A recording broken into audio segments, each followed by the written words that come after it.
March 31 രക്തസാക്ഷിയായ വിശുദ്ധ Benjamin. സുവിശേഷം പ്രസംഗിക്കുക തൻ്റെ കടമയാണെന്നും അതിനെതിരെ യാതൊരു ഒത്തുതീർപ്പിനും തയ്യാറല്ല എന്നും പ്രഖ്യാപിച്ചുകൊണ്ട് രക്തസാക്ഷിത്വം സ്വീകരിച്ച യുവാവാണ് വിശുദ്ധ ബെഞ്ചമിൻ. ക്രിസ്തുവർഷം 400-നടുത്ത് പേർഷ്യ എന്നറിയപ്പെട്ടിരുന്ന ആധുനിക ഇറാനിലാണ് ബെഞ്ചമിൻ ജനിച്ചത്.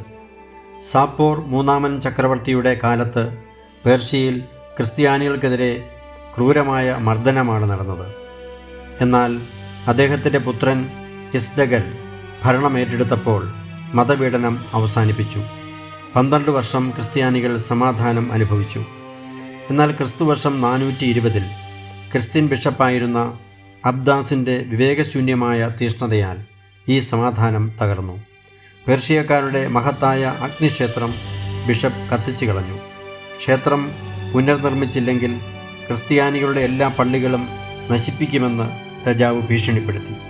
എന്നാൽ രാജകൽപ്പന അനുസരിക്കാൻ വിസമ്മതിച്ചതിനാൽ ബിഷപ്പ് വധിക്കപ്പെടുകയും പള്ളികൾ തകർക്കപ്പെടുകയും ചെയ്തു.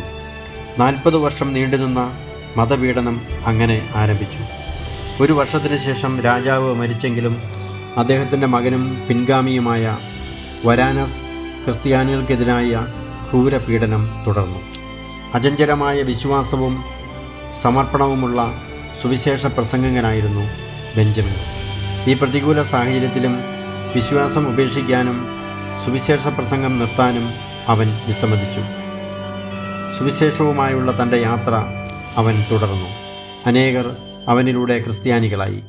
ഇതറിഞ്ഞ അധികാരികൾ ബെഞ്ചമിനെ പിടികൂടി രാജാവിൻ്റെ മുമ്പിൽ ഹാജരാക്കി. ക്രൂരമായി പീഡിപ്പിക്കപ്പെട്ട ശേഷം ബെഞ്ചമിൻ തടവിലാക്കപ്പെട്ടു. തടവിൽ 1 വർഷം കഴിഞ്ഞപ്പോൾ കോൺസ്റ്റാന്റിനോപ്പിളിലെ അംബാസഡർ അവന് വേണ്ടി മധ്യസ്ഥം വഹിക്കുകയും ആരോടും സുവിശേഷം പ്രസംഗിക്കുകയില്ല എന്ന വ്യവസ്ഥയിൽ തടവിൽ നിന്ന് മോചിപ്പിക്കുകയും ചെയ്തു.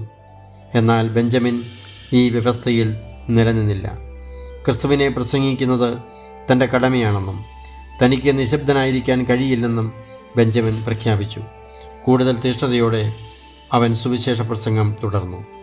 വീണ്ടും അറസ്റ്റ് ചെയ്യപ്പെട്ട് വനാലസ് രാജാവിന് മുമ്പിൽ ഹാജരാക്കപ്പെട്ടപ്പോൾ അവൻ്റെ വാദം ഇതായിരുന്നു: രാജാവിനോടുള്ള വിധേയത്വം ഉപേക്ഷിച്ച് രാജാവിനെതിരായി യുദ്ധത്തിൽ ചേരുന്ന ഒരു പ്രജയെക്കുറിച്ച് അങ്ങ് എന്തായിരിക്കും ചിന്തിക്കുക?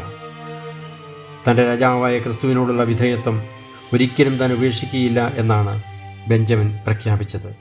മറ്റ് ക്രിസ്ത്യാനികളെ ഭയപ്പെടുത്തുന്നതിന് ബെഞ്ചമിനെ ക്രൂരമായി പീഡിപ്പിക്കാൻ രാജാവ് ഉത്തരവിട്ടു.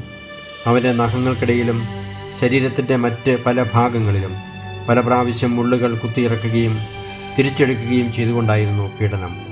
അവസാനം അവൻ്റെ വയറ്റിൽ ഒരു കുറ്റി അടിച്ചു കയറ്റി ശരീരം തകർത്തു.